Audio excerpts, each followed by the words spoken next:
Let's talk about how to balance your hormones naturally using food. As a naturopathic doctor, nutrition is very important to me. And one of the things I work on with my patients often is how to incorporate certain foods on a daily basis to improve your hormone production, your hormone metabolism, and your hormone balance. As naturopathic doctors, we often rely on the tenet that food should be medicine and medicine should be food. And that never comes truer than when you're thinking about hormone balance. But when we're starting to think about hormone balance, there's a few things we need to consider. First, you need to think about your liver. Why? Because the liver, as you might know, is responsible for processing toxins. But your liver also is responsible for processing all of your hormones. And the way that the liver does this is through different enzymes, which use vitamins, minerals, and plant chemicals that are present in many of your brightly colored fruits and vegetables. So, you want to be supporting your liver to be able to manage your hormones because it's your liver that decides which hormones to keep in circulation and which ones to get rid of. Once your liver decides that you have an excess of a hormone, such as estrogen, it will change it in a way that it can be eliminated in your urine through your kidneys, or it's delivered to your gut, where it is eliminated in stool. As long as you're not constipated and as long as you have the right probiotics present in your gut. If you don't have the right probiotics to change those hormones like estrogen and testosterone, or if you are chronically constipated, those hormones will get recirculated back into your system. And that's one of the causes of estrogen dominance. So when you're thinking about what your liver needs, it needs cruciferous vegetables like broccoli, cauliflower, Brussels sprouts. These are very important in helping the liver identify excess estrogen and process that estrogen. Your liver also needs phytoestrogens that are in flax seeds and chia seeds to help moderate your estrogen levels. It also gets a lot of support from beta carotene foods, magnesium, and lycopene, that red pigment that's in watermelon and tomatoes. And then remember, once those hormones go through your liver, they get delivered to your gut. So you also want to make sure you're eating in a way that supports gut health, making sure you're getting enough fiber, which for most adults is around 30 grams a day. But for women that are in perimenopause and need extra support in this area, our goal is often 40 grams of fiber per day.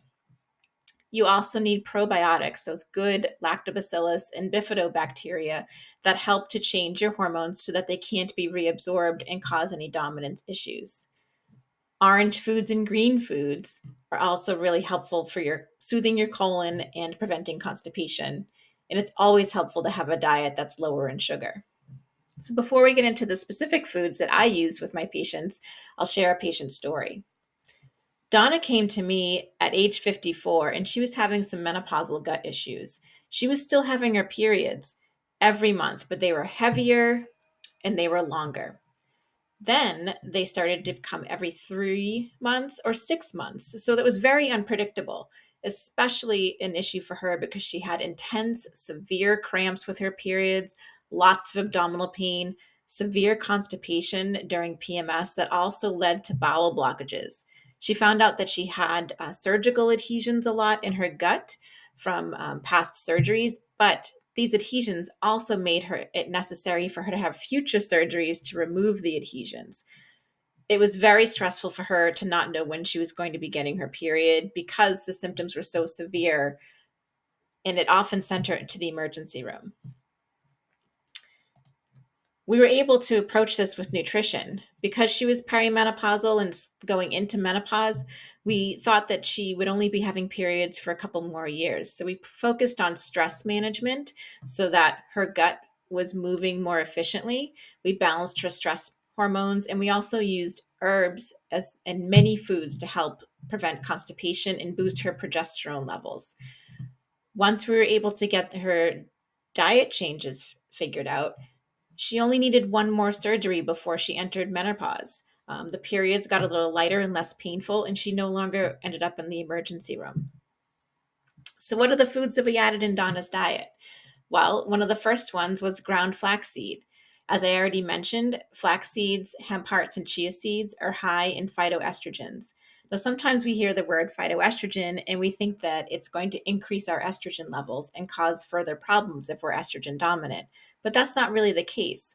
Phytoestrogens, if they attach to your cells before your own estrogen gets there, they have a weaker signal, so they can help to temper some of the issues with having too much estrogen.